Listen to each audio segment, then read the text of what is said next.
LiAn is a Hubei native. His mother died of the CCP virus infection, and his father also passed away soon after. The pain of losing parents to the pandemic was simply unbearable. On top of the pain, he also worried his brother might be a victim of censorship. Were you expressing that you're in need of legal support? I am not seeking compensation. I just want an explanation. My parents had lived in the nursing home for 4 years.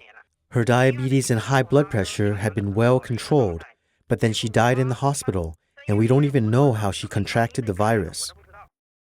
Were you misled by the claim of no human transmission? On the one hand, I thought it only happened in Wuhan, which has nothing to do with us. We are in Huanggang. On the other hand, the government had misled us by downplaying the severity of the disease. I told my mom what I saw and read from the internet. I wanted her to be careful.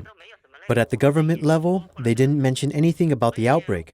We had been completely fooled by the regime. I see. Your mom died of the outbreak, but you felt the government should be held accountable for her death. I strongly feel that the world is at its worst in terms of darkness and cruelty. Even the sunshine feels so pale and bitter. It's totally dark. The slogan of the China dream is deceitful. The regime has deprived our right to know. We were lied to about the reality of Wuhan. It's extremely evil to deny our request to see my mother for the last time during her final moments. My brother was in Shenzhen. To return, he would need his local district governor to sign a travel document. He was the only person from the area to make it back here because all trains had stopped the operation midway. He was praying on the highway to finally see a vehicle driving by to give him a ride to come back home, but in the end, all he saw was my mom's coffin.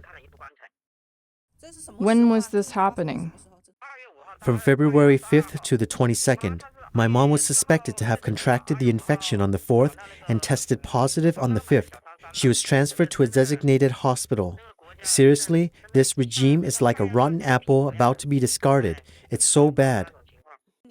You want to sue the regime, right? Yes, I can send you my mom's death certificate. It stated clearly the cause, the novel coronavirus. I want to sue the regime. They must pay for this bloody debt. This regime must be overthrown. It has made everyone live under lies. Nothing is real. I don't understand why this regime would create such a virus. I am so lost.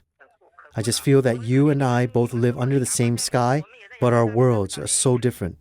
They are absolutely different.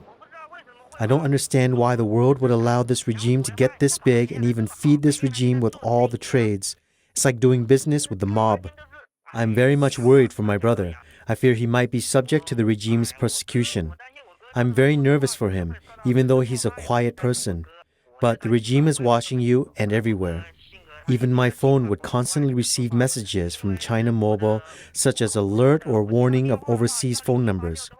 I know for a fact that our cell phone, QQ messaging, and WeChat accounts are all being monitored.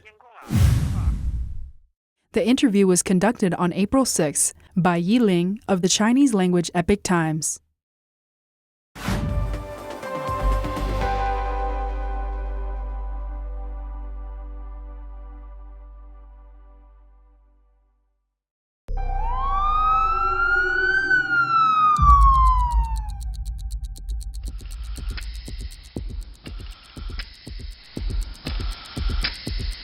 The coronavirus outbreak is the latest wake-up call. U.S. Senator Ben Sasse put it plainly, the Chinese Communist Party has lied, is lying, and will continue to lie about coronavirus to protect the regime.